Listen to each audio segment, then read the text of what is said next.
so thrilled that you're here. We are here to celebrate a particular person.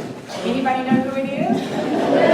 Yes. And so we are here to celebrate Frances Ward Black Holland's 90th birthday. Now, I don't know about you.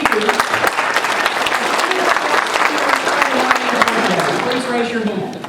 No, wait, we have one. Now, my kindergarten teacher right there has celebrated her 90th. That's pretty good. We got one over here, so we have a number of nonagenarians who are with us today. But we are here to celebrate this particular one that was that I had the great honor of being born by. So I'm Janet Ward Black. If you don't know who I am, I was a resident of this wonderful county for a long period of time, and I live in Greensboro now and have a law firm there. But we frequently get back to be here, and it is just a complete delight for us to get to be part of Mother's special day today.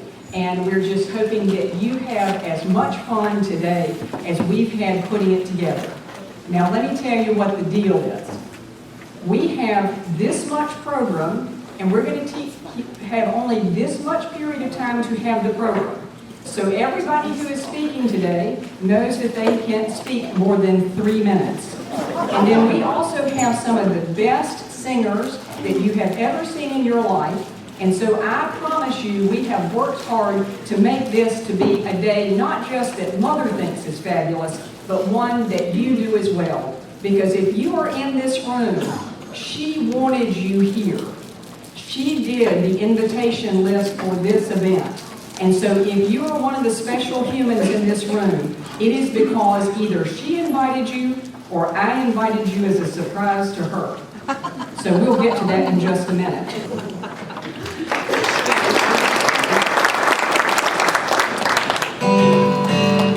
You can neither fail or pass in Mrs. Black's English class. You can neither fail or pass in Mrs. Black's English class. Just to walk right in and take a chance. And if you pass, you do a happy dance. You can neither fail or pass in Mrs. Black's English class. All right, thank you. Believe it or not, that was an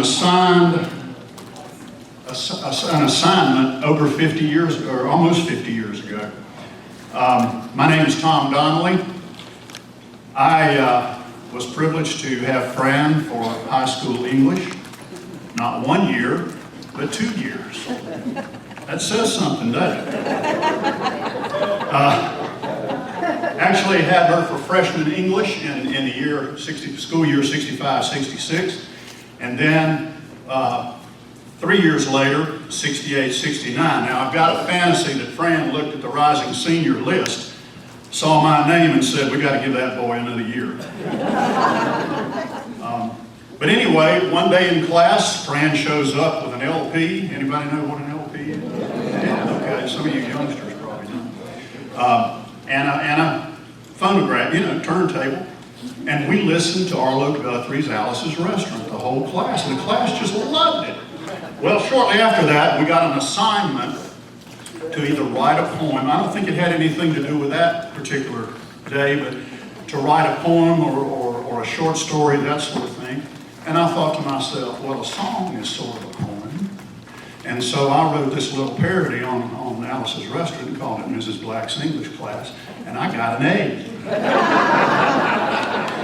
And it's probably one of the only A's I ever got from her. But anyway, Fran is an indescribably wonderful part of my life now, and I'm just so happy to be here. I want to start out by paying tribute to the barbecue we just had.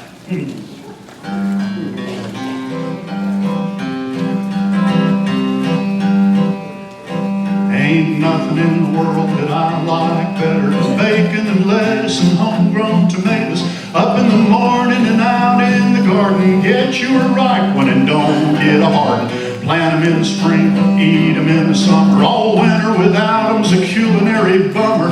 I forget all about sweating and the digging every time I go out and pick me a big one. Homegrown homegrown tomatoes, homegrown tomatoes. What'd a life be without homegrown tomatoes? Only two things that money can't buy, and that's true love and homegrown tomatoes. And you can go out eating, that's for sure, but there's nothing that a homegrown tomato won't cure.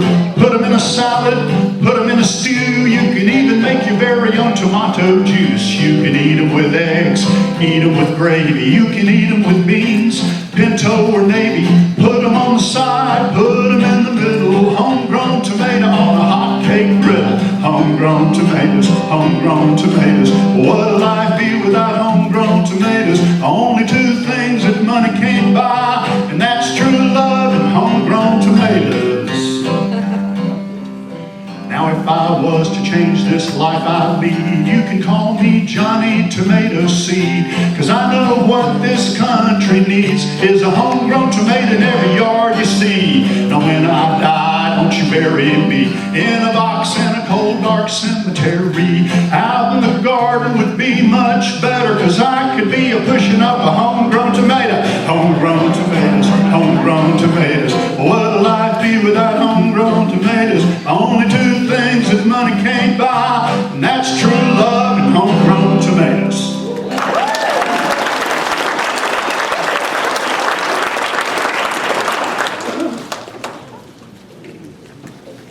This is one that was written back in 1930 or so. It's called Walking My Baby Back Home.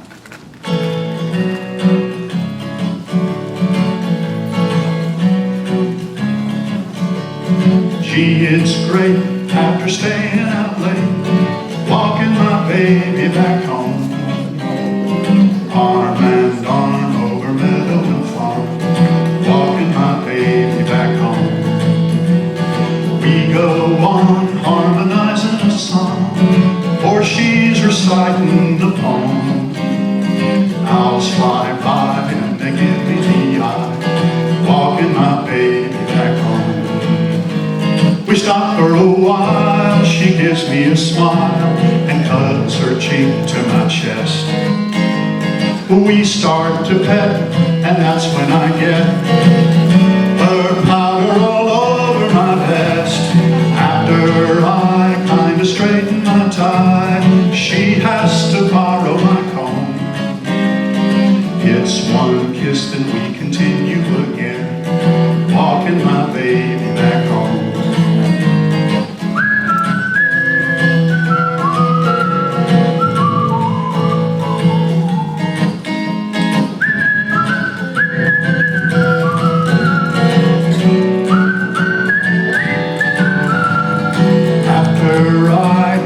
Straighten my tie, she has to borrow my comb. It's one kiss and we continue again, walking my baby back home. Walking my baby back home. I'm just walking my baby back home.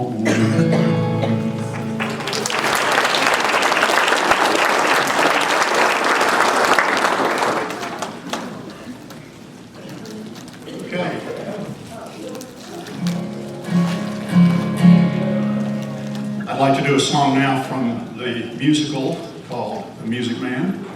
I think this song aptly describes why we are here today, and this one is called Till There Was You.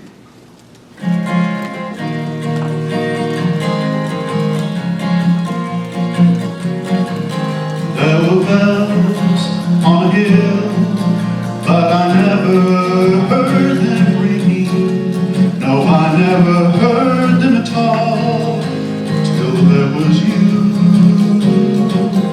There were birds in the sky, but I never saw them winging.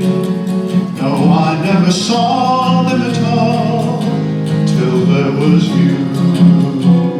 And there was music and wonderful roses, they tell me, in sweet fragrant meadows of dawn. And you, there was love all around, but I never heard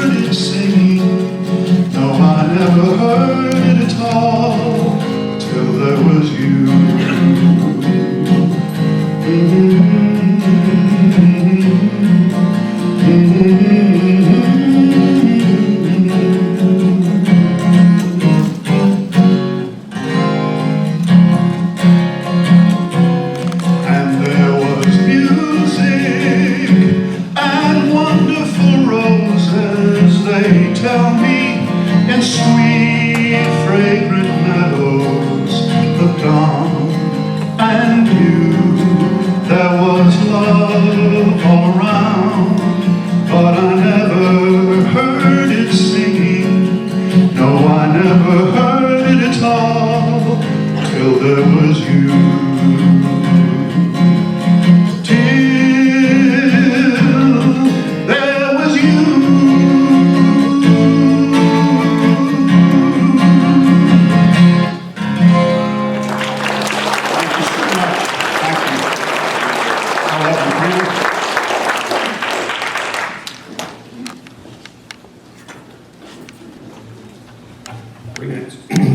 Good afternoon, and welcome to this momentous occasion and celebration for Fran Black Holland's 90th birthday. I'm sure this afternoon you will hear a lot of words used to describe her. I'm going to use example. Back in the early 70s when I first came to Concord, I just looked out accidentally and went to a church, and Fran was the guest teacher in the Sunday school class. Now that is really beginner's luck. You just arrive and you go to a Sunday school class taught by Fran. And it is something, obviously, I will never remember. How many of you have ever been in a Sunday school class that she taught? Surely. Oh, all right, we got 3. Okay. I didn't know at the time who she was or what a fine person she was. Through the years, I got to know her and actually be in her house and sit and visit and learn what an exemplary life she has lived.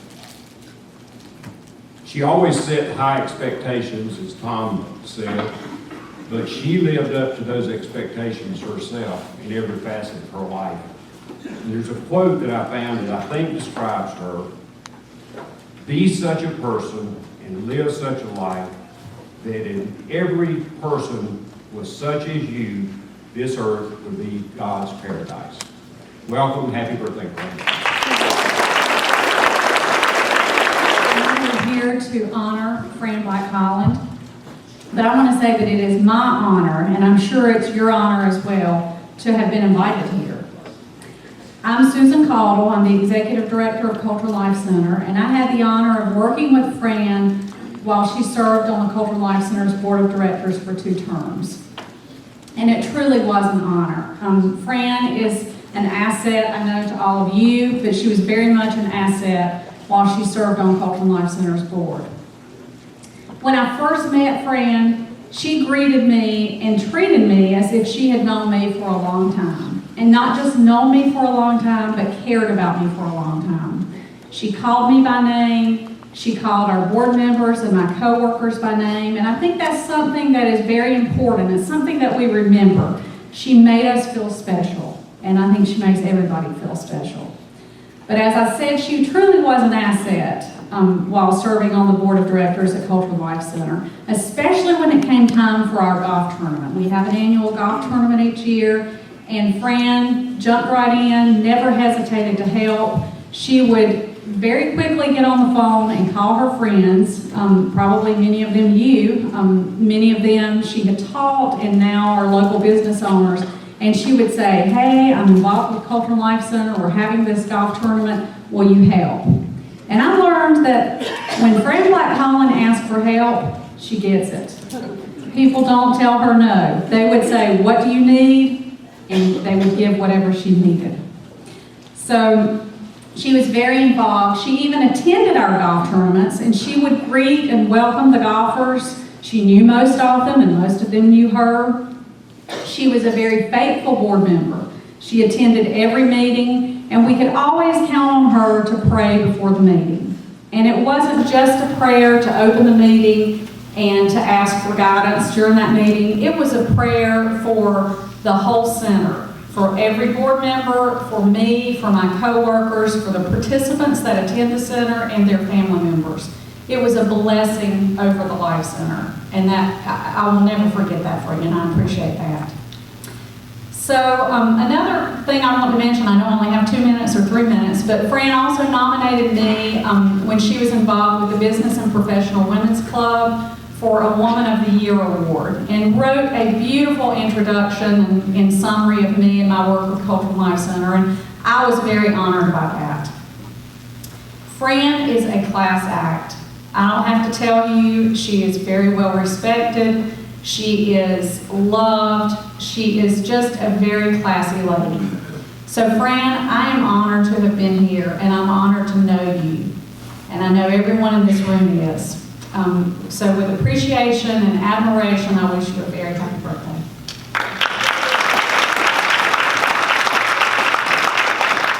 Rise up, O men of God, have done with lesser things, in heart and soul and mind and strength to serve the King of Kings. Rise up, O men of God, in one united throng, bring in the day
Scott. My wife, my wife's name is Mary. It's our privilege to be here. Mary and Betty, her sister, started helping Miss Fran in 2001, in the fall of 2001. First just cleaning, then a little laundry, then a little cooking. And when Betty had to have heart surgery, I was a temporary replacement. And when she passed away from lung cancer in 2010, I was drafted. Miss Fran found out that I could do more than clean a house and do laundry. Shucks, any sailor can do that. So I took up the title of Mr. Fix-It. If it was broke, we fixed it. If I couldn't fix it, I knew somebody that could. Over the years, we've drawn very close, Miss Fran. She loves you like family. And we love her like family. Actually, we have even adopted her into our family. She's a prayer warrior. I was going to name all the people in our families that she's prayed for, but I was afraid I'd leave somebody out. So let me just tell you, she's prayed for prostate cancer, lung cancer, stage 4 abdominal cancer, heart bypass surgery, 2 heart ablations, 3 knee replacements, kidney failure, hip replacement. A nephew named Colby, who had brain cancer when he was born. Doctor said he wouldn't live for about 3 years. Today he's 12. April he'll be 13. Also, the stage 4 abdominal cancer in our niece's husband, Alan Kerr, is now in remission. You may call Ghostbusters to get rid of a ghost. But if you need a prayer warrior, Fran Holland is who you need to call.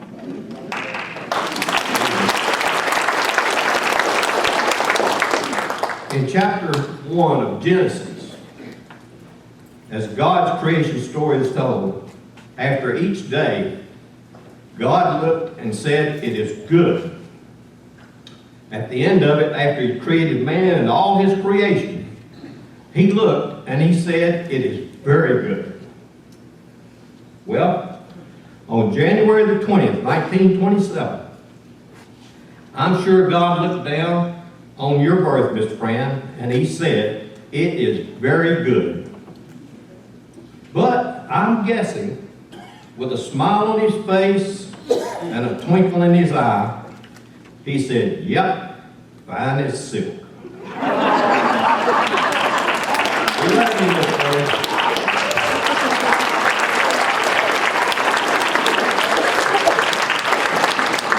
I'm Judy Mays, and I'm a friend of Fran's from the Cabarrus Christian Women's Connection here in Concord, North Carolina.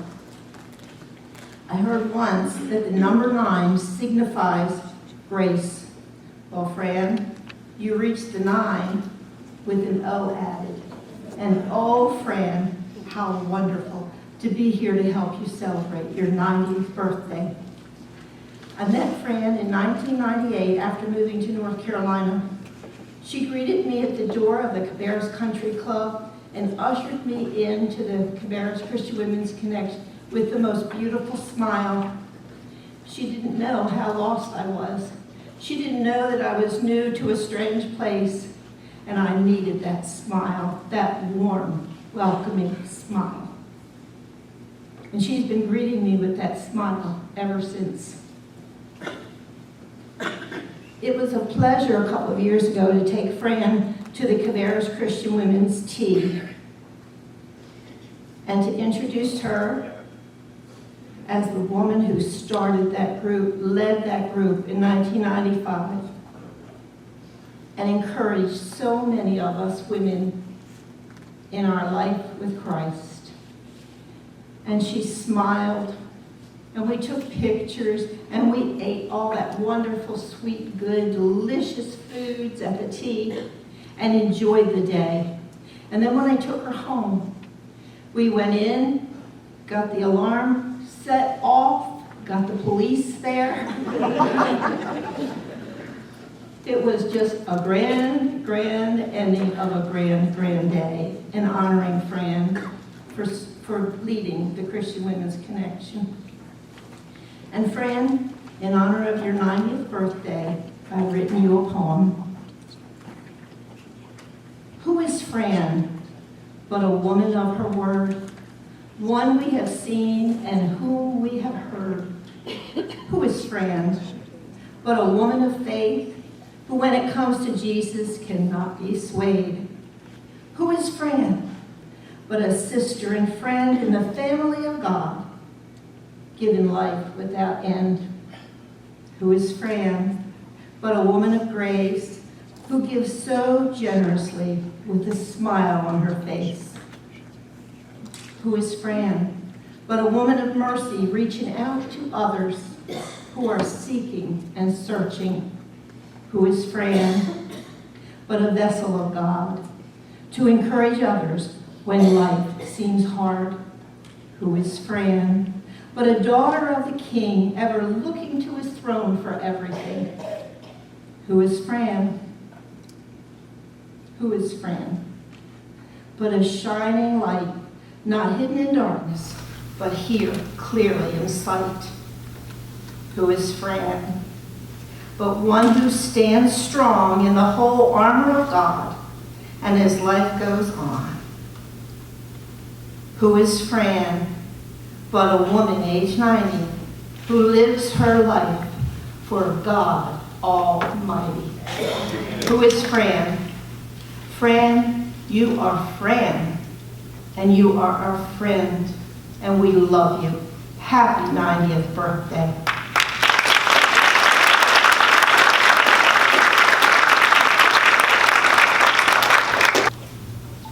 I am Deborah Barbie Barkley. Fran became part of my family's life when she taught my sister at Brown.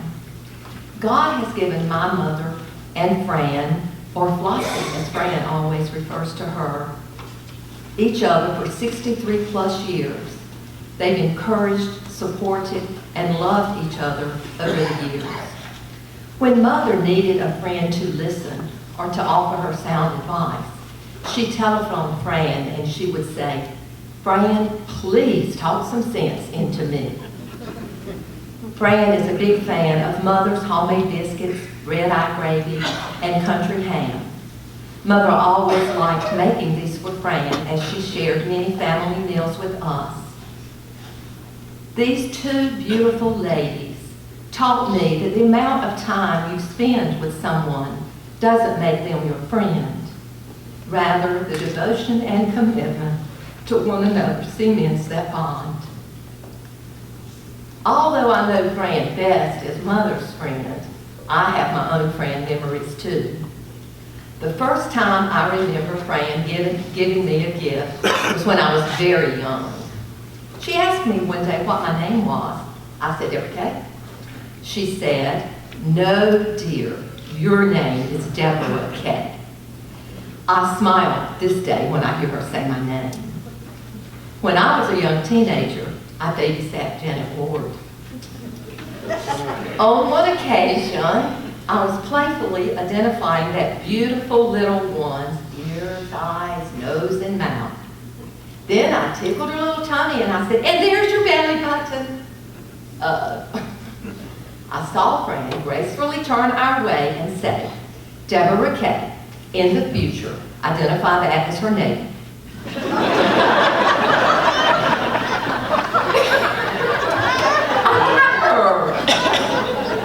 After babysitting on school nights, I'd spend the night with the family, and Baxter would take me to school on his way to work. Fran would send me off with a bagged, packed lunch. It was one boiled egg, a piece of fruit, crackers, and milk money. That was a real treat. I never did tell her till right now that Baxter always gave me extra money too on the way to the school. Fran, today we all celebrate your beautiful and full life. We thank God for you, and we thank you for loving us so well.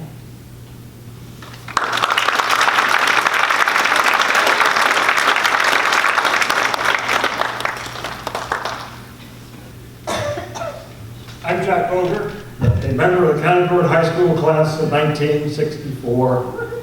I live now in Chapel Hill. But 56 years, 4 months, and 19 days ago, on September the 2nd, 1960, I wrote an English theme. Dwight Eisenhower was the President of the United States. It was my first week in 9th grade at Concord High School, and the designated topic was myself, a subject I thought I knew relatively well. The expected length was 2 pages, single space, 8 paragraphs. Now, I had written some shorter documents, I'm sure, over previous years, but this was perhaps the first time I had ever been asked to commit fountain pen and ink to so extended an essay. It didn't go well. My theme came back with a large red number 86, marked boldly at the top, and lest there be any doubt about it, a large C right next to it. In addition to these 2 stern summary judgments, my pen and ink text included 5 red CFs marks, designating comma faults, plus 2 red corrections of misspellings, and 1 final red notable wandering germ somewhere. I was actually promptly asked within 24 hours to, for each of these errors, make it right. First, by reciting in writing, next to the offending text, the grammatical rule that had been broken. A comma should separate the clauses of compound sentences, and followed by each of those sentences then rewritten correctly. Each word misspelled was spelled again correctly 10 times. I know all this with certainty, not because my memory is so good, but because 56 years later, I'm happily still in possession of every single English theme I ever wrote for Francis Black. 28 of them. Think about a 180-day school year, 1 every 6 days. That inimitable English teacher, Francis Black. And here they are, essays, book reports, short stories, a feeble poem, other writings of various sorts. I've retained them all. The only schoolwork I still have from elementary or junior high or high school, because it seemed clear to me even then, and now more so 50 years later, just how much Francis Black was doing daily, not only to improve the grammar and orthography that I brought to her, to increase the clarity of my written and spoken words, but still deeper to drive everyone in our class toward excellence in everything we did. Earlier this week, I shared the news of this celebration with my brother Ken, who lives in Boston, is a twin who was in my class. He expressed his wife real regret at not being here, but he also confessed that he too had saved some of his papers. He saved the better ones, I saved them all. Indeed, I would suspect that all over Cabarrus County, in desks and trunks and attics and beyond the state, there are brave little pen and ink scribblings with kind but firm corrections that reflect Francis Black's immediate gifts to developing language and thinking of her thousands of former students, and reflect more profoundly still her faith in our capacity, her high standards that she had set for herself and then set for us, her young charges. Gifts really that you gave to us freely for our whole lifetime. We know well that works of art and music can live on beyond the time of their creation. We've learned that DNA passes genetic qualities from generation to generation, and although we don't have an equivalent measure of the lasting impact of teaching, of pedagogy, we know for certain that a teacher like Frances Black has shaped the influences of the lives not only of the thousands that she taught, but many others, children and grandchildren of those who have felt her influence indirectly through the excellence, the grace, the precision, the passion that she sought daily to call forth from her students. Ms. Black, happy 90th birthday. Thank you for a host of grateful students for the ways in which you have taught us to take language apart, to recognize parts of speech, to frame our topic sentences, to stay on message, but much more importantly, for the many, many ways you touched our lives and improved our characters. Despite our best efforts as 14-year-olds to resist your best efforts, we're forever grateful that you won and won us over. Congratulations.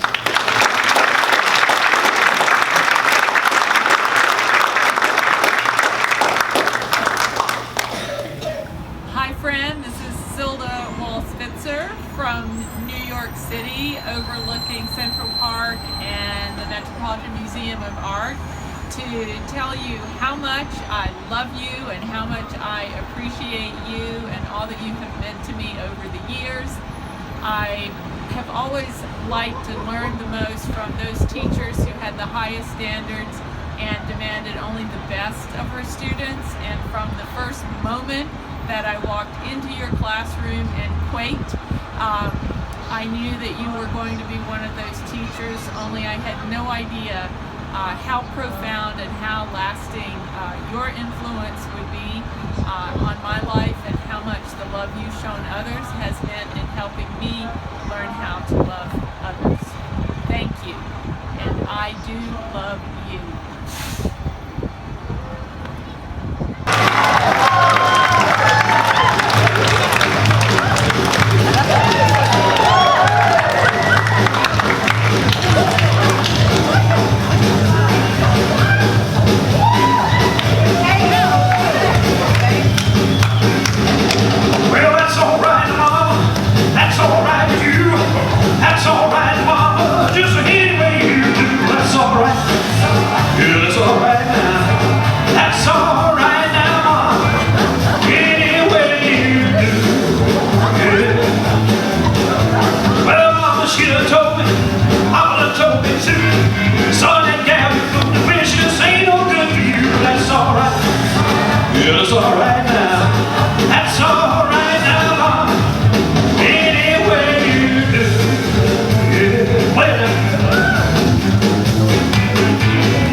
Well, good afternoon, ladies and gentlemen.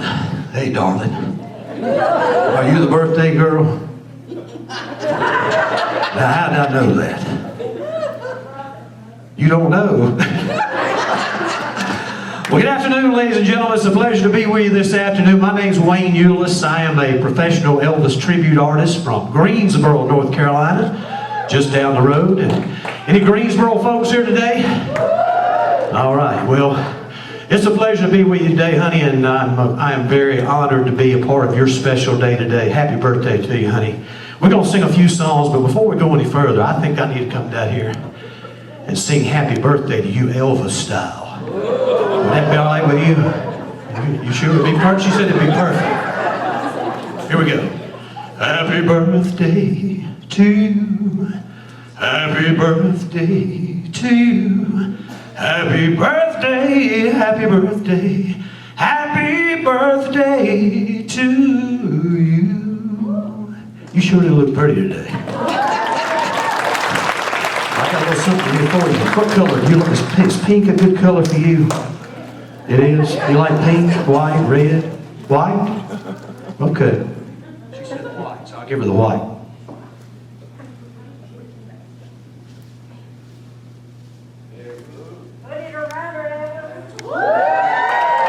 Should I give her a kiss on the cheek? There we go.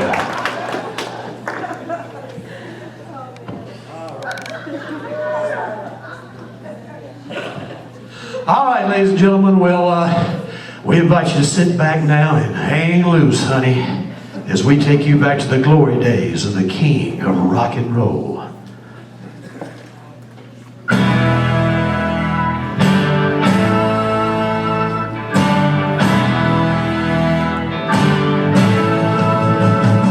Well, since my baby left me, I found a new place to dwell. It's down at the end of Lonely Street, that heartbreak hotel where I'll be so lonely, baby. I will be lonely. I'll be so lonely I could die. Well, although it's always crowded, you still can find some room for broken-hearted lovers to cry in a gloom. Well, they'll be so lonely, baby. They will be lonely. They'll be so lonely they can die. All right, let's see if y'all remember this one.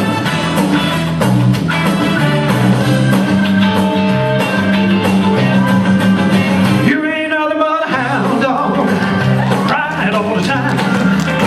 You ain't nothing but a hound dog, crying all the time. Well, you ain't never caught a rabbit and you ain't no friend of mine. When I said you was high class, well, that was just a lie. And I said you was high class, well, that was just a lie. Well, you ain't never caught a rabbit and you ain't no friend of mine. You ain't nothing but a hound dog, crying all the time. You ain't nothing but a hound dog, crying all the time. Well, you ain't never caught a rabbit and you ain't no friend of mine. All right.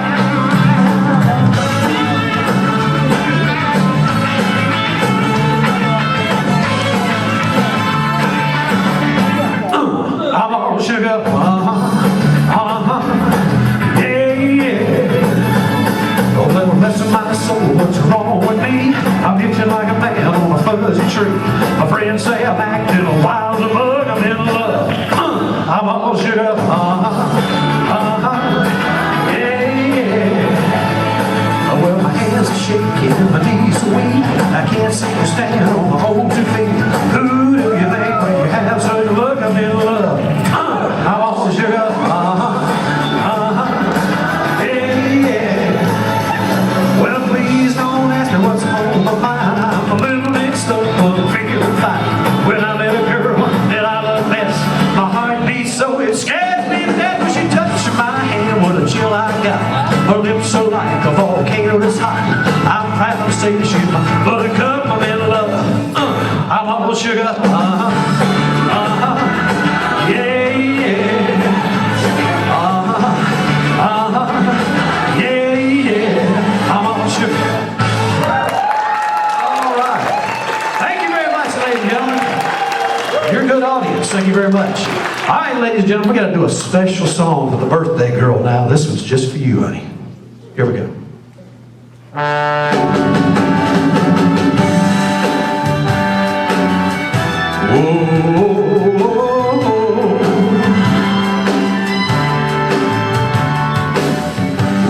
no one else can understand me when everything I do is wrong. You give me hope and consolation. You give me strength to carry on. And you're always there to lend a hand in everything I do. That's the wonder of you. And when you smile, the world is brighter. You touch my hand and I'm a king. Your kiss to me is worth a fortune. Your love for me is everything. I guess I'll never know the reason why you love me as you do. That's the wonder of you. All right.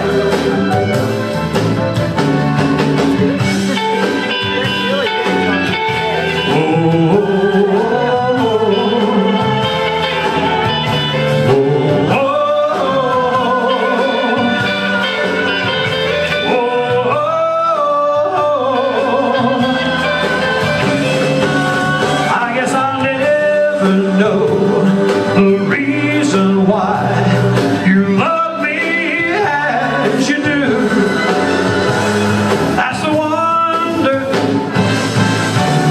of you.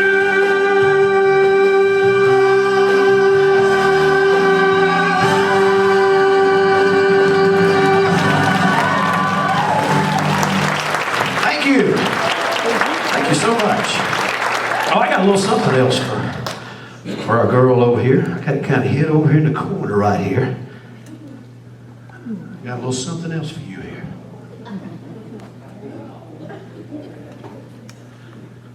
Here you go, darling. That's for you too. Happy birthday.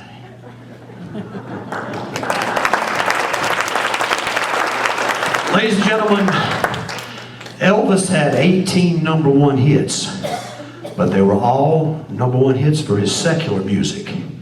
He only won 3 Grammys his whole career. They were all for gospel music. I'd like to sing my favorite gospel song for you right now, ladies and gentlemen.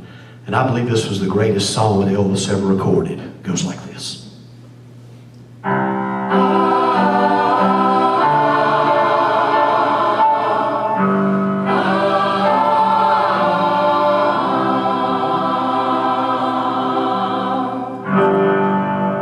Oh Lord, my God, when I in awesome wonder consider all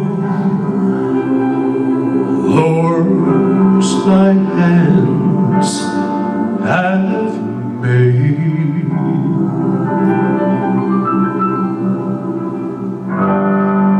I see the stars, I hear the rolling thunder, thy power throughout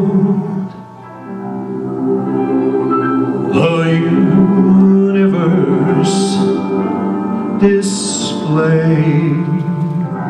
Sing.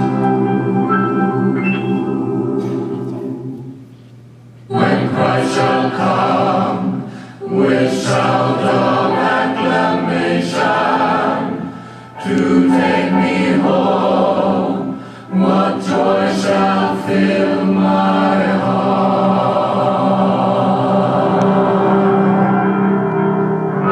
Then I shall bow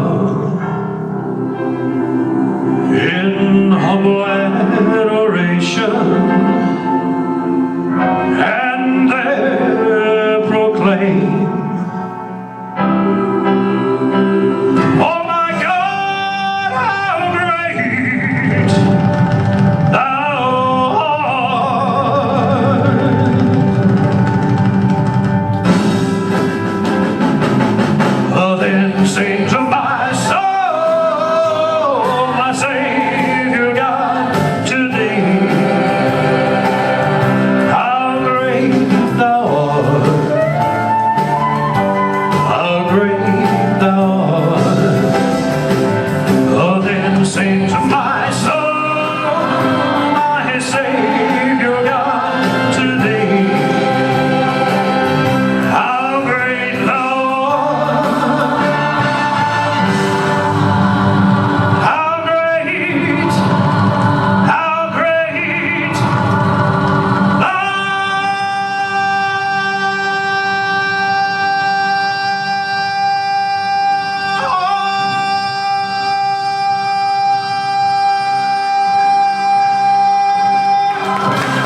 Thank you very much. Thank you. Thank you so much.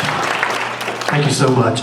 Well, ladies and gentlemen, we're just going to do one more song for you, and this next song is a song that Elvis closed all of his concerts in the 70s with. And who saw Elvis, by the way? Anybody? We got some people that saw Elvis in the 70s. So you'll remember this one, and beautiful song from the movie Blue Hawaii. It goes like this.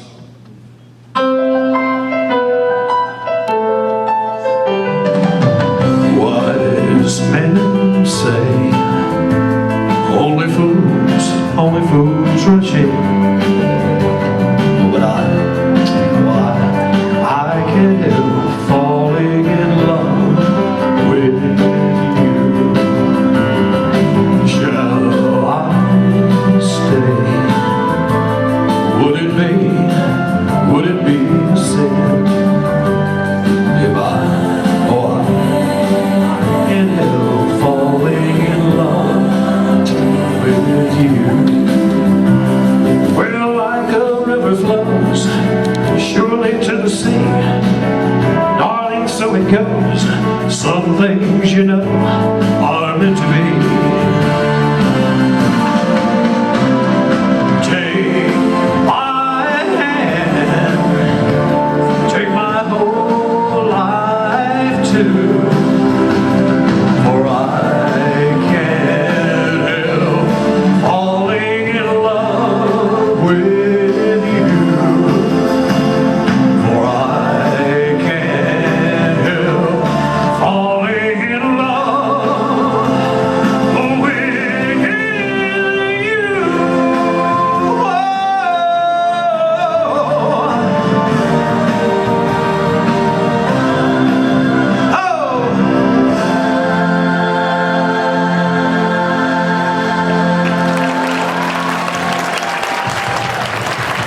Thank you very much, ladies and gentlemen. You've been a fantastic audience. Happy birthday, honey. God bless you until we meet again. Thank you so much.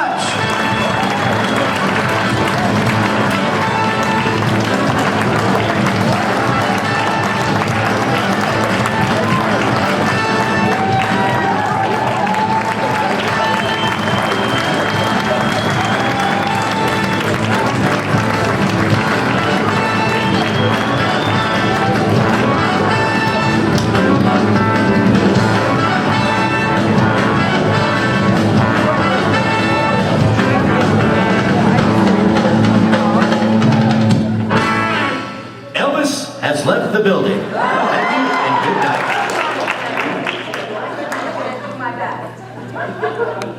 Good afternoon. My name is Louise Bush, and I am a relative newcomer in Mrs. Holland's life, having only known her since 2013. But let me explain to you how a transplanted Yankee from Buffalo, New York, can become fast friends with a Southern belle from Mount Olive, North Carolina. First of all, Mrs. Holland was a blessing to me before I even met her. My eldest daughter was honored to receive the scholarship that Mrs. Holland endows at A.L. Brown High School. The scholarship has been in place for at least 7 or 8 years, so there are a small handful of alumni that have benefited from her generosity. Now, that year, 2013, I had fallen on hard times. And as you can imagine, it's difficult and daunting for a single mother to put 2 daughters through college. Now, this award was not just valuable because of the financial aid that it provided, but it was a gift that keeps on giving, because I met a woman who became a cherished friend and a valued counselor. Now, as part of the scholarship, the student who wins the award gets the privilege of meeting Mrs. Holland. And so both of my children and I went over to her house. We were so impressed by her phenomenal memory, her wit, her generosity. Now, to be completely honest, we were all a little bit nervous because her venerable reputation goes before her. And so we were a little bit anxious, but she immediately put my daughters and myself at ease. At the end of the visit, she prayed with us, and the girls and I came away so relaxed and just happy to have met her. For me, that day was the beginning of a lasting and valuable friendship. Now, for two people from vastly different backgrounds, Miss Fran and I actually discovered that we have a lot in common. First of all, we both love the arts, and we do everything we can to promote them. Her support for the Festival of the Arts, which is a multicultural program devoted to the visual and performing arts, was the vehicle which led to the scholarship that now bears her name. And we also discovered, well, we are both English teachers. That's a club. I have a picture of Mrs. Holland posted in my classroom. It's a beautiful picture of her from a newspaper article the day she received the Order of the Longleaf Pine. It's a stunning picture. She has such a great complexion, and to look like this at 90, we should all be so lucky. So I point out this picture every time I get a new batch of students. It's on a role model wall, a wall of just pictures of people who have done great things and made a difference in their world. And I show my students her picture and point it out, and I say, this woman was on the original faculty at this school when it opened in 1954, and she is still alive and kicking. And that's a testimony to making healthy choices and living a clean life and relying on the Lord. So she is a teacher who keeps on teaching. Now, I never actually had Mrs. Black Holland as a teacher. I was never privileged to be her student. However, I'm her student now. And I can tell that she was just a tremendous educator. And there are several indications. First of all these students who come back from over the years who glow when they talk about her and who love and admire her after all these years and remember always how special her class was. Also, you cannot spit in Kannapolis or Concord without hitting one of her former students. And every last one of them can take a knee and recite the first 32 lines of the prologue to the Canterbury Tale. Tom can even do it in Middle English. Now, I was an English major, and I can't even do that. So she did some good hard work, and she was tough on those kids. Now, for the past 3 years, I've had the privilege of being part of Mrs. Holland's caregiver team. It has been a blessing to have regular contact with her pearls of wisdom. She has given me guidance and counsel whenever I become discouraged. She has shared invaluable advice whenever I ran into trouble managing a difficult or challenging class. I had these 4 boys who kept the hot seat warm for me every day. And I talked to her about it. I had actually shed tears about this class. Now, I'm an experienced teacher. But even after all these years that she's been away from the classroom, she gave me such simple advice, and I applied it. And her advice was this. She said, take each boy aside and just tell him that you're on his side and you're in his corner. And I did that. I pulled each boy separately aside and said to them, I am here for your success. Your success is my mission in life. And it didn't entirely fix the problem, but they were better. And I also indicated to them that I am not going to allow them to rob themselves of their education. So sometimes the simplest advice is just the most valuable, and that's what she has always provided for me. I've also been blessed that my parents got to meet her. They both came away from that visit saying that they felt as if they had known her for a long, long time. Now, my parents are both 84, and they've been experiencing the health issues that you encounter when you hit that marker, and she has provided such inspiration and encouragement. Now, my mother needed a pacemaker put in this past fall, and she was very nervous and anxious, and I said, you know what, I'm going to let you talk to Mrs. Holland. And I put her on the phone with my mother, and in a 2 or 3-minute conversation, she just reassured her. And I could hear the relief in my mother's voice, and she thanked me so much for letting me talk to Mrs. Holland. So even across miles, 4 or 5 states away, she's a blessing to someone. Now, my mother, also a testament to Mrs. Holland as the prayer warrior, came through that surgery with flying colors. We have always prayed for each other's families. One of the biggest things that Miss Fran Black Holland and I have in common is that we both believe in the power of prayer. In every manner possible, Mrs. Holland is a precious gift and a blessing to everyone in her wide circle of acquaintances. On this joyful occasion, I speak for many when I say thank you for being who you are, and thank you for the ways you've labored to make the world a better place, one student at a time. Happy birthday. So one of our speakers has gotten sick, and so I'm taking her place very briefly. Rose Rummel-Urey and her husband Michael Urey are residents of Concord and have done some amazing books to chronicle the history of Cabarrus County. And I am delighted that my mother connived about a year or so ago to have Rose to do a book on her life. And some of you have copies of it. If anybody wishes to have a copy of it, my right hands are at the back table, MT and Hannah back there. So if you wish to sign up and get a copy of the book, we would love to provide them to you. But the way that Rose goes about writing books, and Michael also is one of her mother's former students, is she does videotape interviews of individuals. And so we actually have much time, a mother on video. And we thought that today, the best way to communicate from her to tell you a little bit about those videos was to put them together in about a 10-minute clip. And this specifically talks about her faith journey. So we hope you enjoy this little snippet of her book that's named It Is What It Is.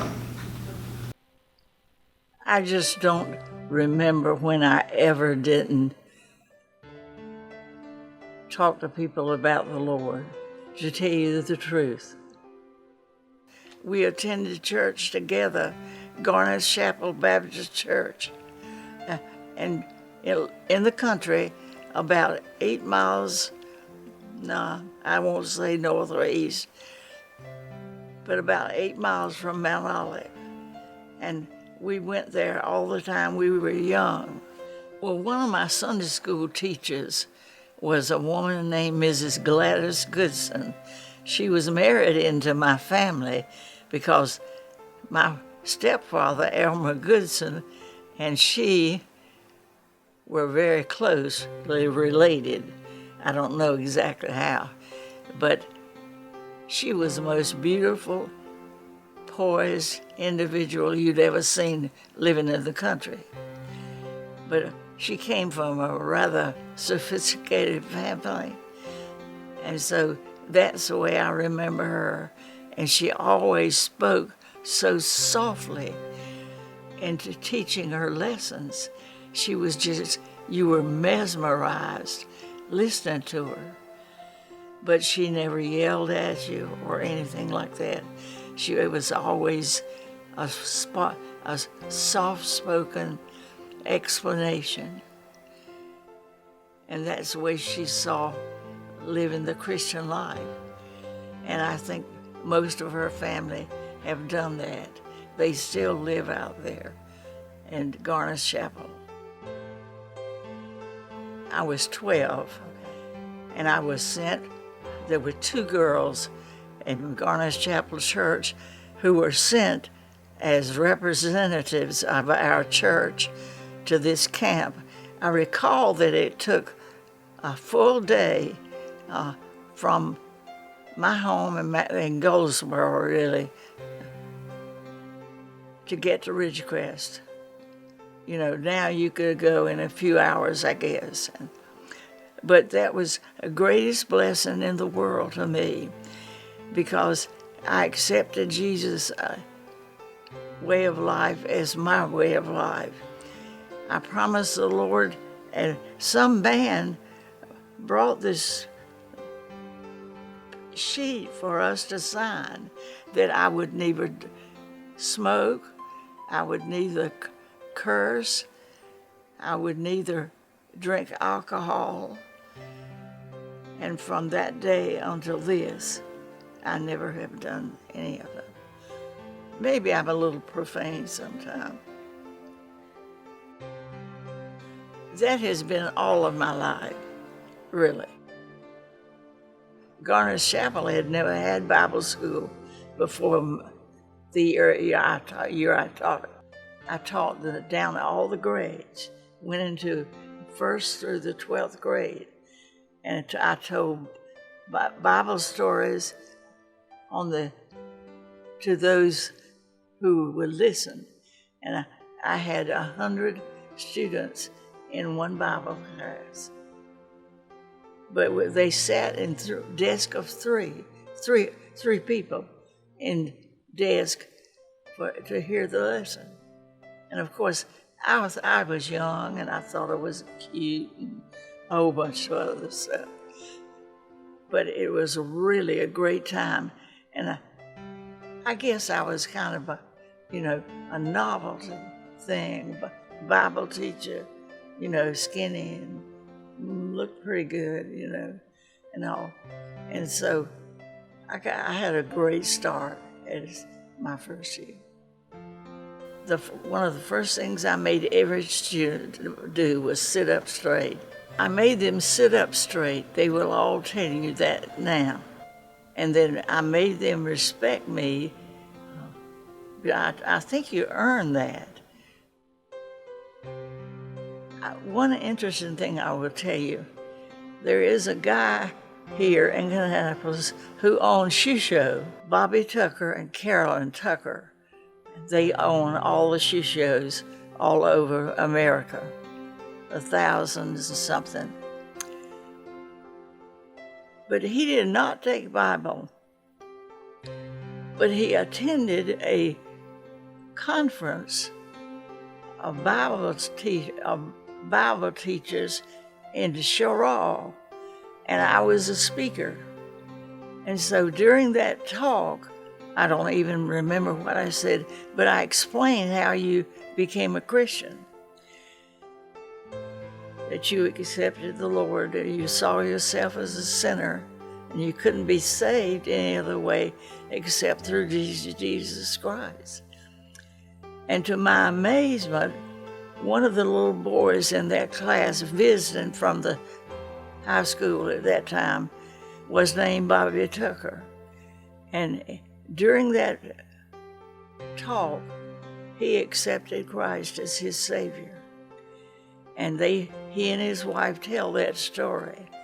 And when I attended a birthday party of Elizabeth McMurray when she turned 85, Bobby Tucker, it was at their home. It was Elizabeth's birthday, and they were having a party for him, but it had nothing to do with me. And so Bobby Tucker announced at that birthday party that there's a woman here today who explained Christ Jesus to me, and I accepted Christ, and I have sought to live for him every day since then. That was Bobby Tucker. His wife, Carolyn, then also tells the story. She was there that day, but she didn't say anything. But I didn't say anything, but I did cry. The party was for Elizabeth. It was not for me. But I wept my heart out, and everybody else did. And after the meeting, Bobby Tucker, young Bobby Tucker, came up to me and said, "Miss Black, I don't think you appreciate what you heard my daddy say." I don't know whether that was criticism or what, but he said, "You can't imagine how Bobby Tucker is. He is the quietest and most a person that would never say anything about anything. He just doesn't talk to people." And he said, "My daddy has never told us that, except till today, when he explained it to you." And it was so thrilling. But he said, my daddy believed that and told us that. Well, that turned out to be a fabulous party for me, but it wasn't for me. It was Elizabeth's 85th birthday. You have been a Christian speaker, including decades teaching Sunday school, even to now. What has, for example, teaching the Trinity Men's Sunday School class for decades done for your faith? Well, it should have been special because I was the only woman for years. They had about 100 when we started, and I just was a visiting speaker, but I've been their teacher for many years now. We are down to 7 people. Everybody studies a lesson, and they are great warriors in prayer, and they read the entire lesson every Sunday.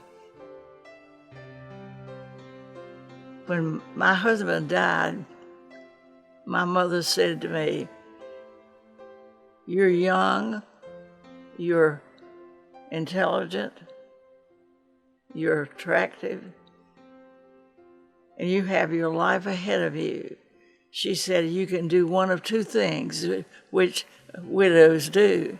You can sit around and pine your life away, and nobody will come to your aid.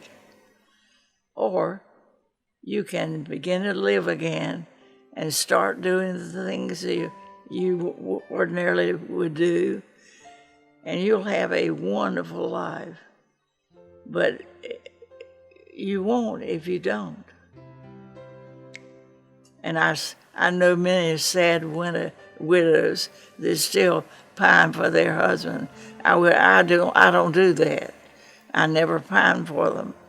I love my husbands and enjoyed them very much, and they were the best men you've ever seen.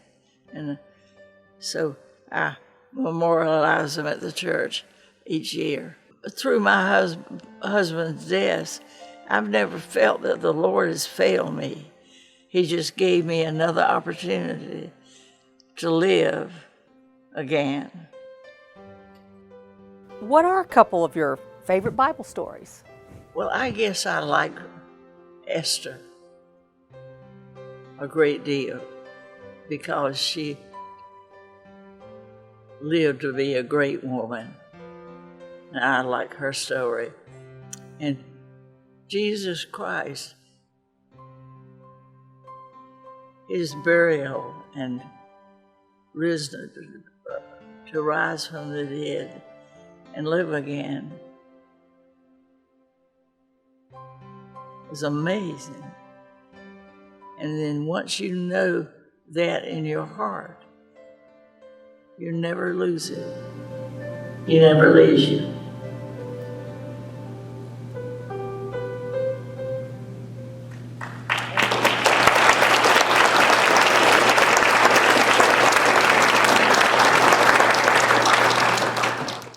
I'm a little slow when I got here. My wife and I are breaking up.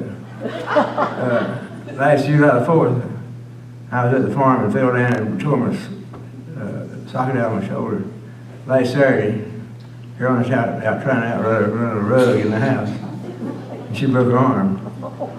So we're breaking up pretty bad.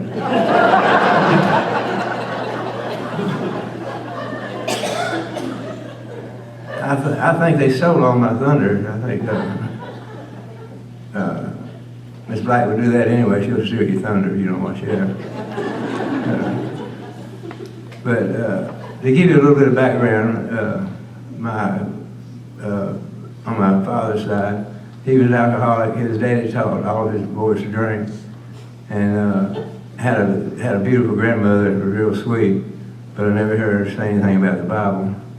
On my mother's side, my grandmother and grandfather prayed every night before they went to bed, but they never gave me the plan of salvation. It wasn't a kindergarten Bible teaching sometime or another, and the only reason I know it, I seen a picture with me in it. I didn't remember anything about it. But you can imagine what Bible teaching has done in the county and in the country, and we need to keep it up. With over 9,000 employees, if it hadn't been for Miss Black or Miss McMurray, what would I have done? Just like what if you'd married that girl, and what if you'd married that man? That you didn't. We don't know. Only God can tell us what the results would have been. But going back to Miss Black, I was on a retreat with the Bible Club in Sorrel, and she's 10 years older than me, but all the boys wasn't interested in what she's going to say. as interesting how she looked.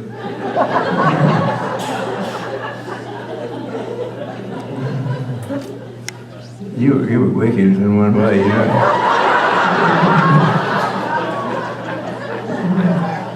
But as soon as she started talking about the Lord, it changed your attitude and what you're there for.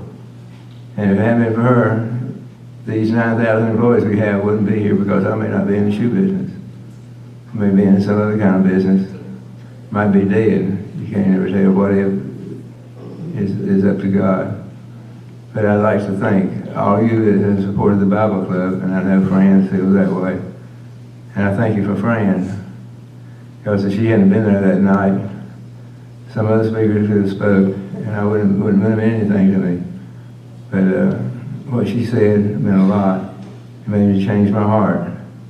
Now, when you're in high school, things go all right, and I looked at other things to do, but they didn't seem like the right thing for me to do. So I think it's through Miss Black. I can still call you Miss Black. Through what she did and what she said to me, it's turned out to what it is today. But you know, there'll never be another day like this day. With where you're at, what you ate, who you sitting by. This is the last day that'll be like it was today. There'll be a new day tomorrow. And just praise the Lord in it. Thank you.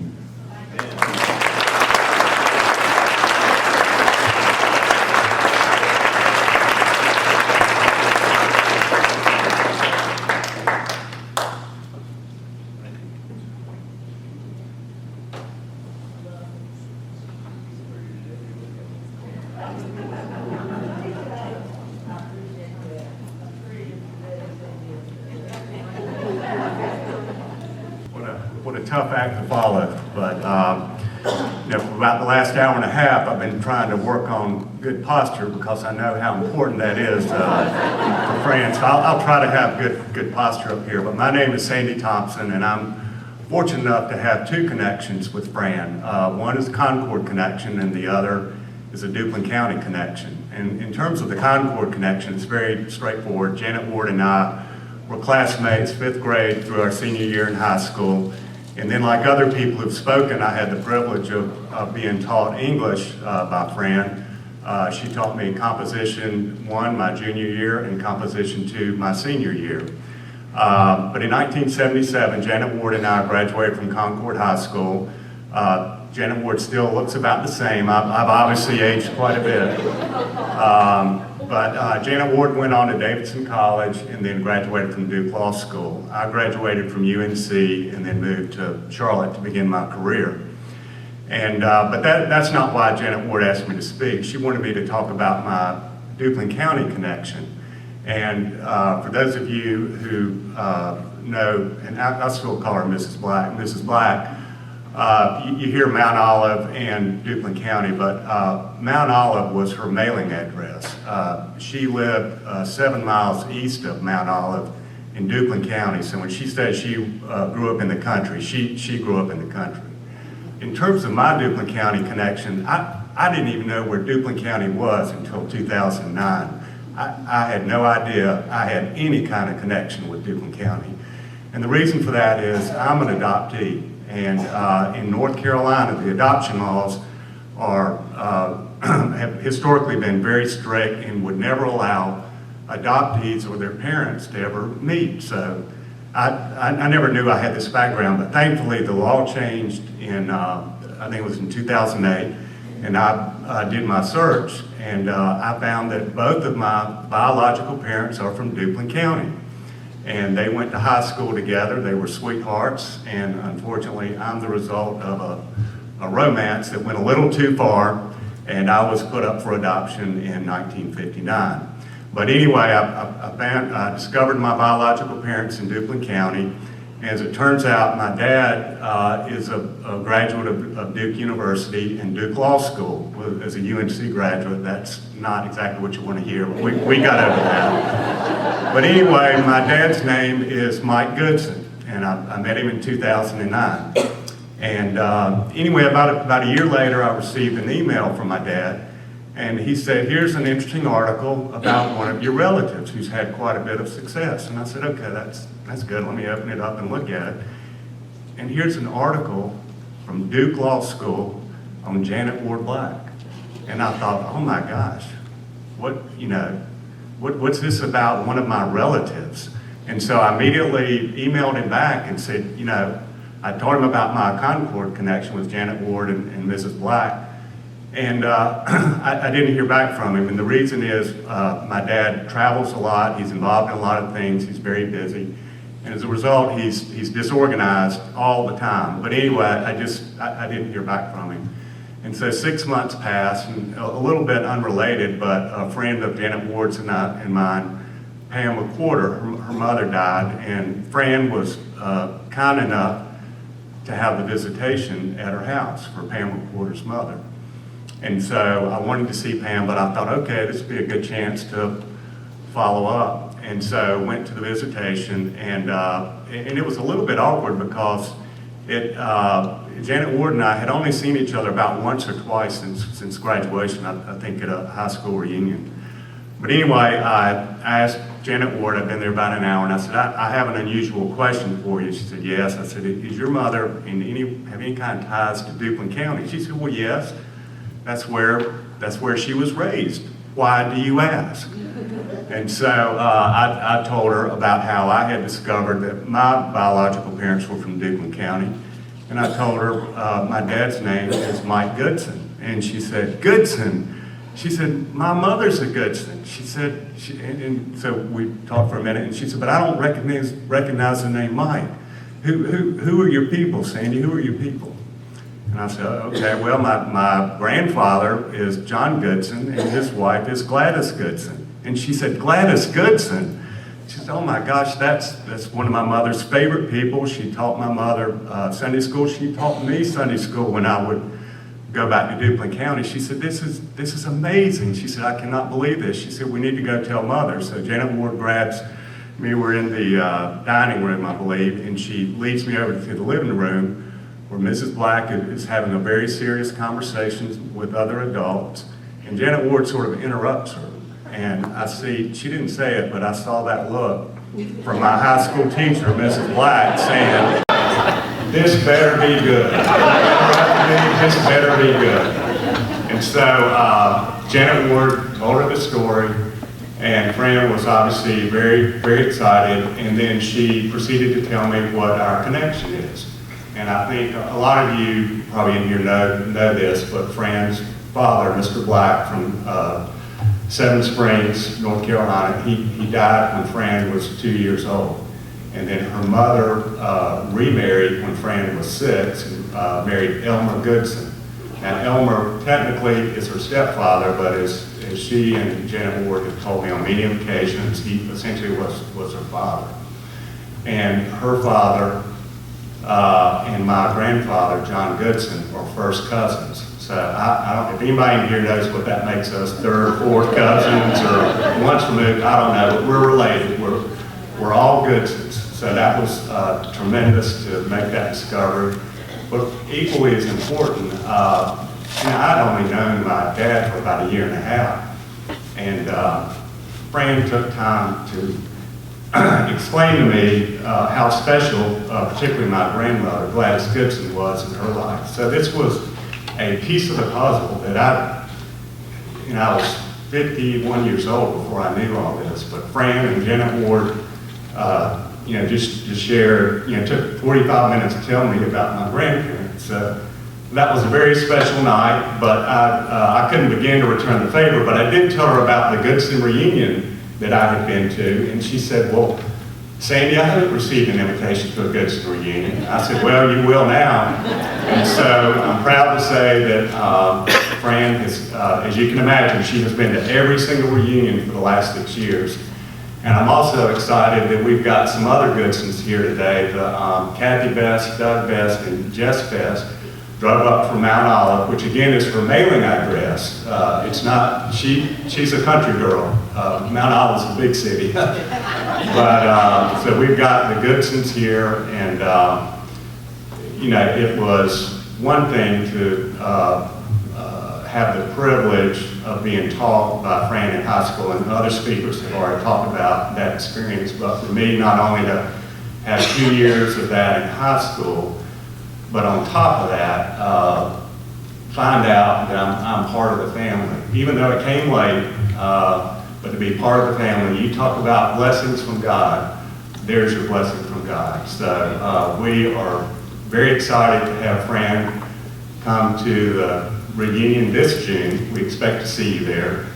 And for those of you who aren't familiar with Duplin County, I will tell you, in Duplin County, she is known as Frances Ward. I did learn that. So all the Goodsons in Duplin County know our dear friend is Frances Ward. But anyway, very pleased that Janet Ward asked me to come today. Thank you. Wow, what a good-looking group. I've been with my back turned to y'all. But you're all friends of Fran's, so that kind of makes sense to me. She's already introduced me. I'm Frances Black Delgatti. I am Fran's granddaughter. And I have had the honor of knowing her for over 45 years, and I have been more than blessed all these years. Probably in the last decade, I've come to realize who my grandmother really is. Looking back as a kid, I would come and visit, and I would sit hours and listen to stories of all her friends. Long hours of listening about stories of her friends and learning everyone's first and last name. She made it very important that I knew everyone's name. And as a kid, I never stopped to think, why is that so important to know someone's name? And as an adult, Grand Fran made me realize it's very intimate to know someone's name. And I also realized that she cared and prayed for every name that she mentioned. As a young adult, I came to visit again. She got me in the car, and she drove me to several people's homes. She would sit in the car, send me up to the door. I'd go up to the door and knock, say, hi, I'm Frances Black, nice to meet you. We'd have a little conversation. I'd go back to the car, and she'd drive me to the next house, and the next house, and the next house. I felt very awkward, but I knew better not to say no to Grand Fran. And as an adult, I realized those visits were so special. Grand Fran showed me that when you love someone, you share your life with them. And I was a part of her life, and I was important enough to share, and those people's homes I went to were important to her also. I read her story, the life story from her book. It Is What It Is, the Fran Black Holland story. And if you notice, every person she wrote about, she said, I love you, and she wrote down their name. She truly, truly loves everyone. Grand Fran is an example of Christ's love. She loves everyone, even if it's in her own quirky way. And I promise you that she has prayed for each and every one of you by name. I often hear Grand Fran's voice in my head. I admire her dedication to the Lord and her commitment to prayer. Even though we are miles away from each other, her presence is with me at all times. When I am in despair, I open my Bible. When I have kind of not a nice thought of someone, I actually pray for them. And when I'm slouching, I do stand up straight. I can tell, and just looking at you all, that you have been truly blessed by knowing Fran. But I have the honor of being her namesake, Frances Black. And I pray that I can keep her legacy.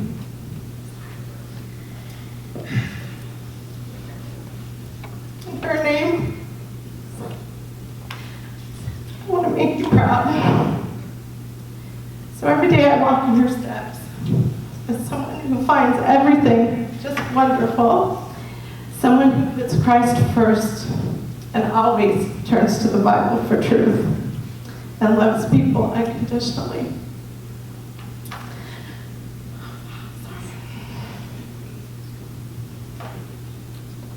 I want you to know, Grand Fran, we are miles away from each other physically, but you are never far from me. You hold a huge part in my heart. You have taught me to always put the Lord first, that God is my rock. And everything else, well, it is what it is. I love you.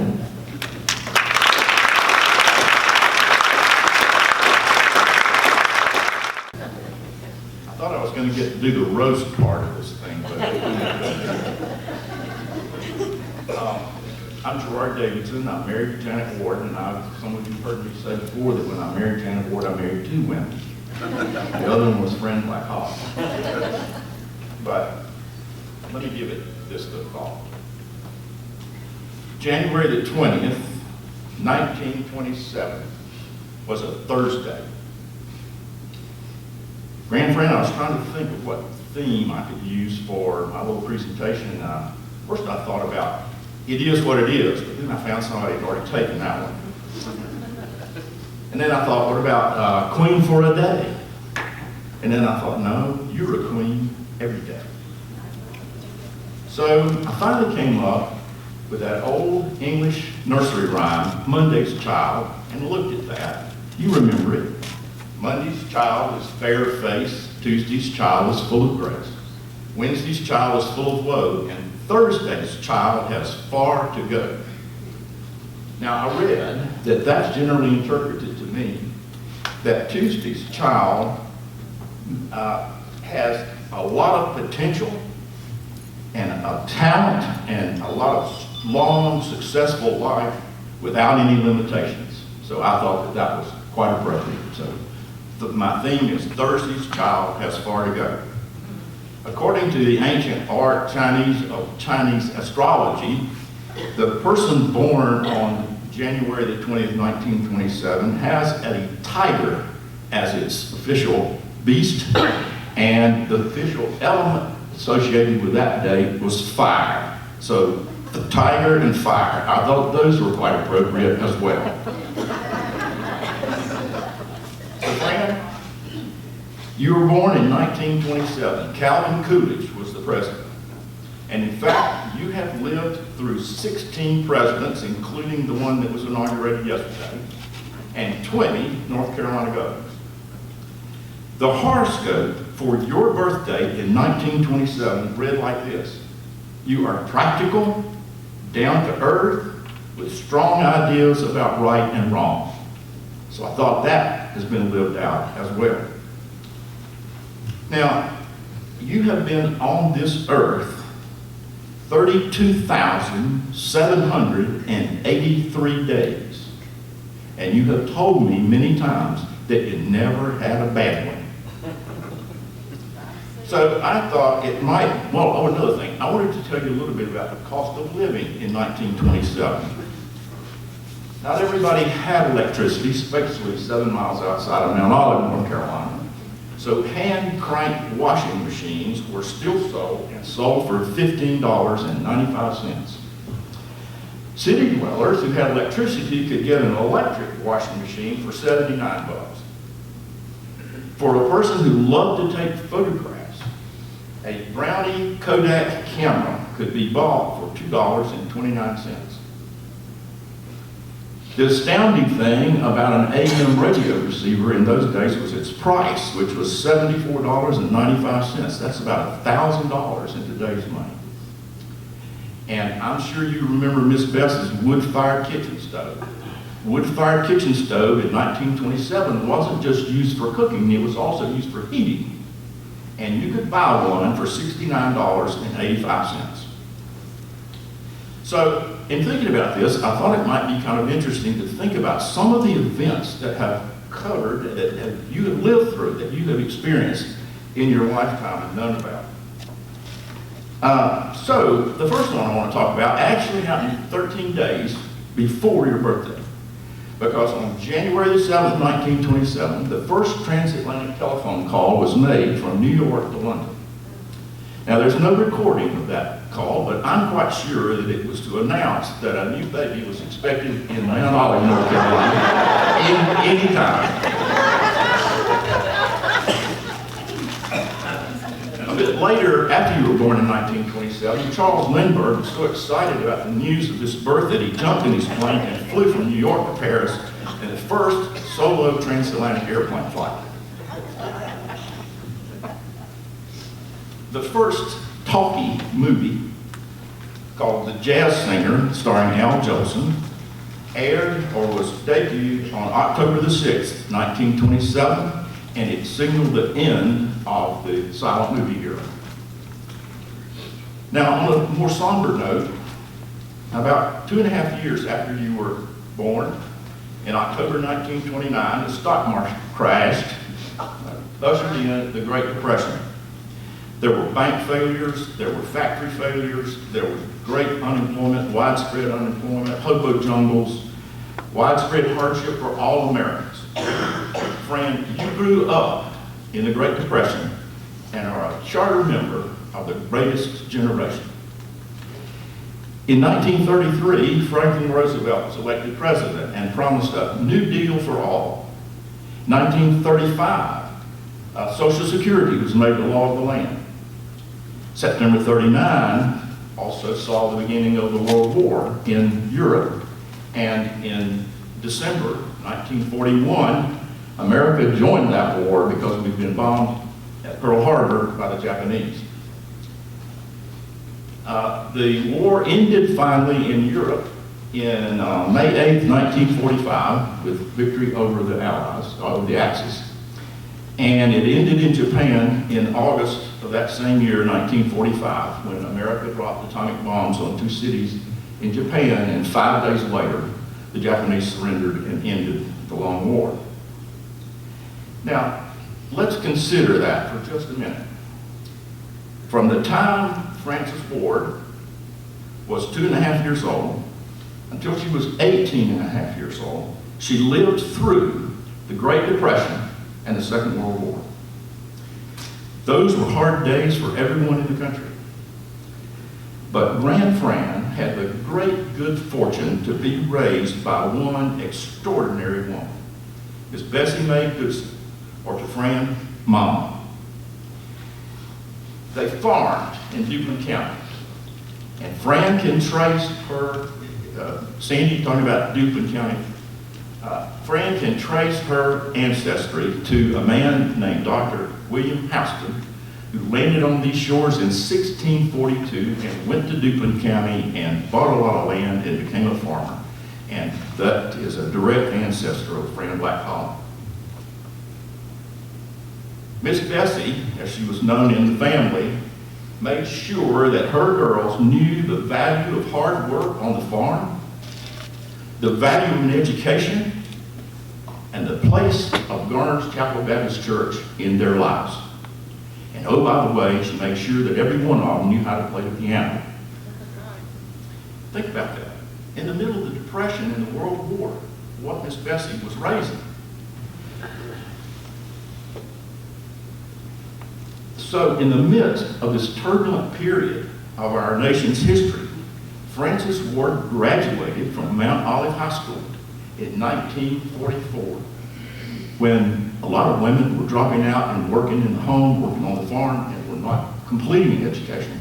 She graduated from high school in 1944, and even more miraculously, she was sent off to Raleigh, North Carolina, to Meredith College. We used to call it the Angel Farm. Sent off to Meredith College to get a college education immediately before the war was over with. And she graduated from Meredith in 1948, and she went down to Selma, North Carolina, and got a job teaching Bible in the schools in Selma, North Carolina. That led, in 1951, to her accepting a position in Kannapolis, North Carolina, to teach Bible in the schools here. Thus, she moved to Kannapolis. And as they say, the rest is history. But I'm going to keep on with this a little bit. In 1953, you all probably all remember this, the polio vaccine was invented and became widely available. Also in 1953, Frances Ward and Baxter Franklin Black were married in Garner's Chapel Baptist Church outside of Mount Olive. The next year, in 1954, The Supreme Court handed down this decision in Brown versus Board of Education and ended school segregation in America. Also in 1954, a young man from Memphis, Tennessee, started recording songs in the rockabilly style. He had a big hit in 1956 with his #1 hit, Heartbreak Hotel, which you've heard today. And it was, of course, Elvis Presley. In 1957, the Russians beat America into space by launching a satellite nicknamed Sputnik. Everybody remembers Sputnik? Okay. 4 years later, in 1961, the Russians launched Yuri Gagarin on a suborbital flight, a single orbit flight around the world, around the Earth. Only a few months later, 1 month later, in May 1961, America sent Alan Shepard on a suborbital flight, and then about 6 months later, sent John Glenn on 3 orbits around the Earth and safely returned him. 1962, when John Glenn was fired into space, was also the year of the Cuban Missile Crisis, which we all remember when the Cold War came really close to home. And the young American president, Jack Kennedy, stood tall and stood up to the Russians and to the threat to our hemisphere and won out in the end. Also in 1964, America was invaded by the iconic rock and roll group, the Beatles.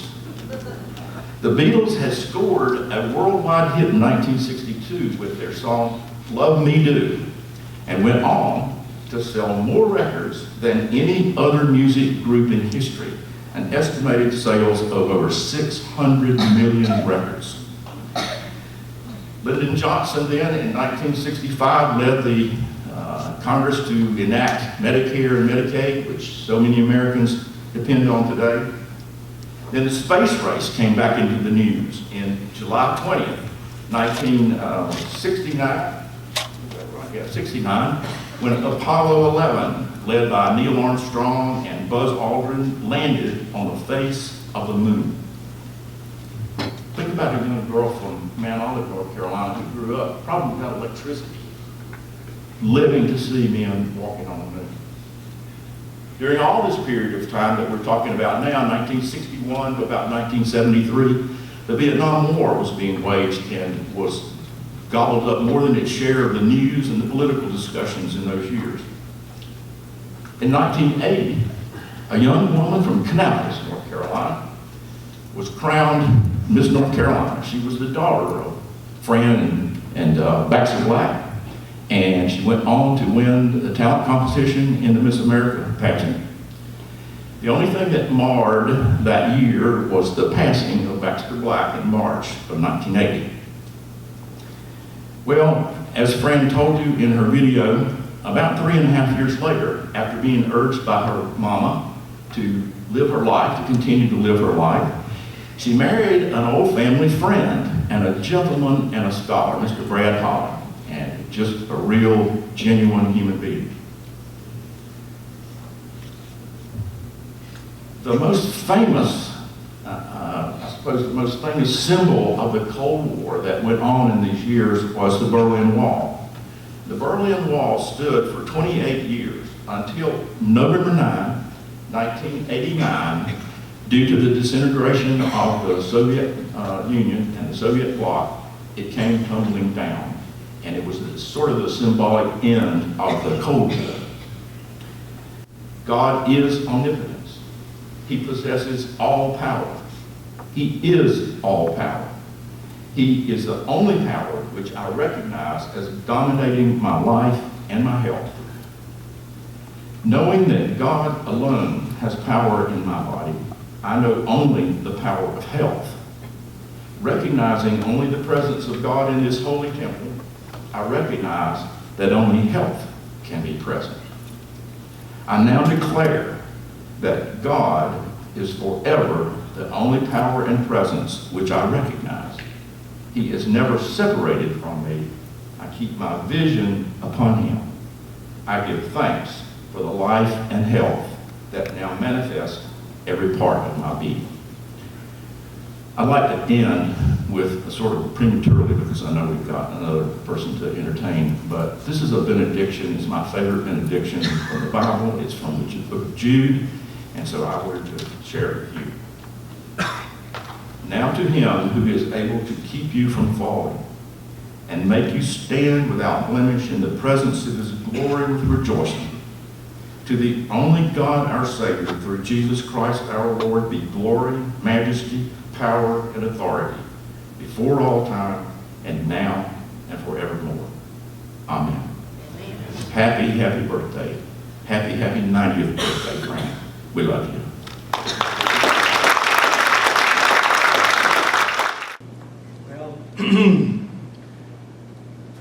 That's a very emotional thing to have to sit through and then get up and sing for you all right now. I was not going to mention, well, everybody may not know, but I was Rolf in The Sound of Music. Thank you. A long time ago, I think it was 20 years. 53 years ago. But it's been a wonderful experience to be a part of that.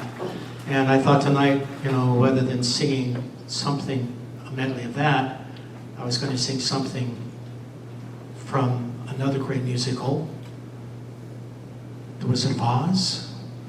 I've never sung Somewhere Over the Rainbow, actually in public. But before I do that, I did want to mention a couple of things. First of all, I want to thank the Lord. My wife was diagnosed with cancer in February. She's gone through her radiation. She's gone through her chemo. How do you stand up? Come, sweetheart, stand up.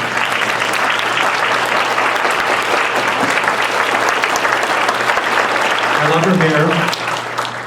We have now 9 grandchildren. We had 2 more in the last 3 months. Lockery, a little boy, sweet as can be, and we just had a little girl named Alexandria, and she weighed 11 pounds, 3 ounces. My wife said she should have come out singing an aria. But anyway, Fran, I love you. I love you because whenever I'm around you, I get the most wonderful feeling of character, love, strength, all the wonderful things I remember of all the people of my family that I knew, both my grandparents being preachers. So I think the first time I sang for you was at Cabarrus Country Club, and that was back when I sang with a boombox and no microphone. It was really basic, but I've always loved being a part of you. I've always loved singing for you, and again, this was a wonderful experience to be here. I love you.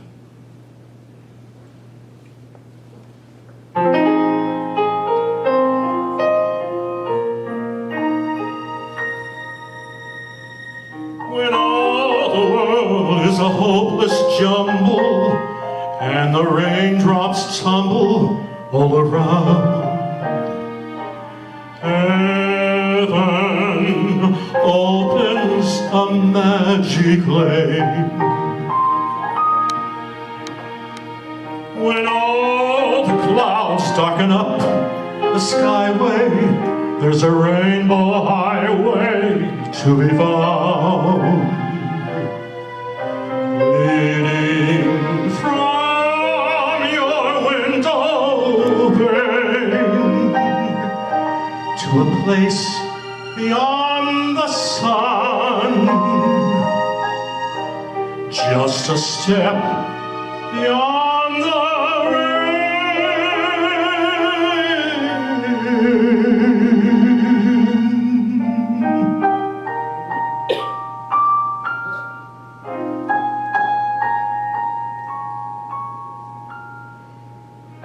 Somewhere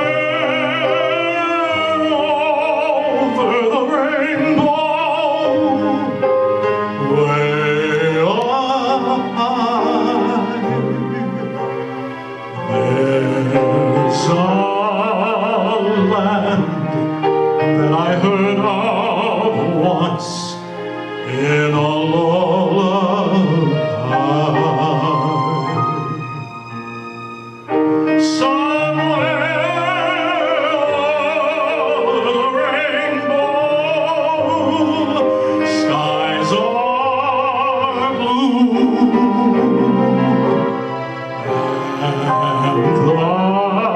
dreams that I dare to dream really do come true. Someday I'll wish upon a star and wake up where the clouds are far behind me, where troubles melt like lemon drops away above the chimney tops. That's where you'll find me, somewhere over the rainbow. Bluebirds fly, birds fly over the rainbow. Why then, oh why can't I?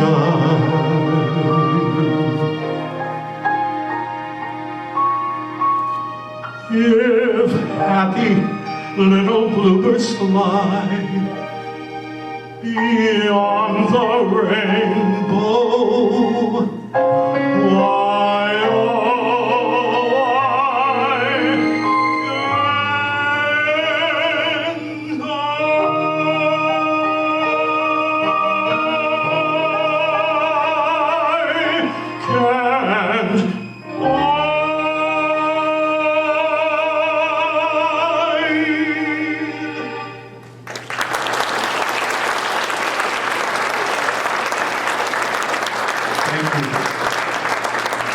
Well, you know, it's hard to be known for a song called 16 Going on 17. But I'm going to have the honor of singing this to this lovely lady. Well, I know I'm not 17, and I know you're not 16, but I'd be glad to be 16 and 17 again with you, Fran. I love you.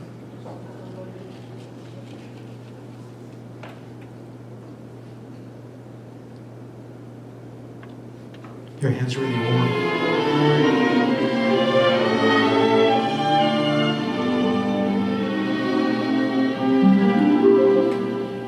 You wake, little girl, on an empty stage, for fate to turn the light on. Your life, little girl, is an empty page that men will want to write on. Very good. You are 16, going on 17. Baby, it's time to think. Better beware, be canny and careful. Baby, you're on the brink. You are 16, going on 17, innocent as a rose. Bachelor dandies, drinkers of brandies, what do you know of those? Totally unprepared are you to face a world of men. Timid and shy, scared are you, I lied a little bit, of things beyond your ken. You need someone older and wiser, telling you what to do. I am 17, going on forever. I'll take care of you. But really, friend, God takes care of you.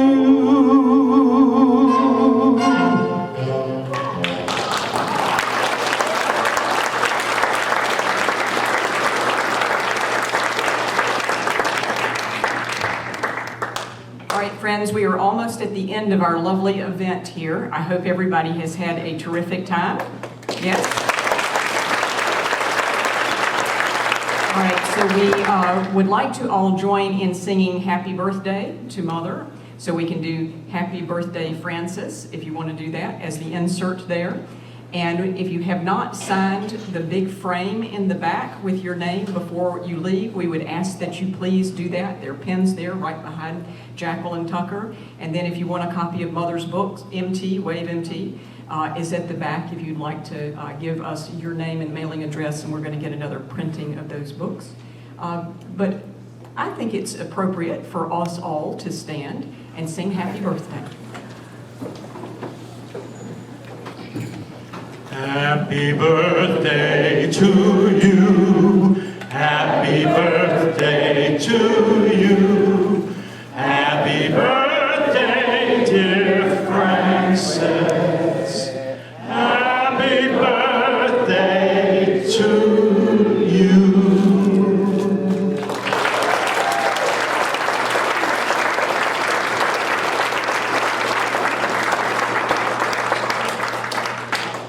Well, I think this has gone well over 4 hours, don't you? And I thought it was the very best thing I had ever seen. I can't think of anything I've ever attended that held my attention the whole time. It was wonderful, and I thank you for coming. And if I haven't spoken to you, I want a chance to. Carolyn, I'm very sorry you've been sick, and I'm so glad you could join us, and don't feel like you have to talk to us. I know you can. Please don't, my arm is broken totally in two. But it's not set, so please don't have I don't want you to. But I didn't want to miss this. Maybe you can explain to the pastor tomorrow, though, why I came to this, and I will be sure.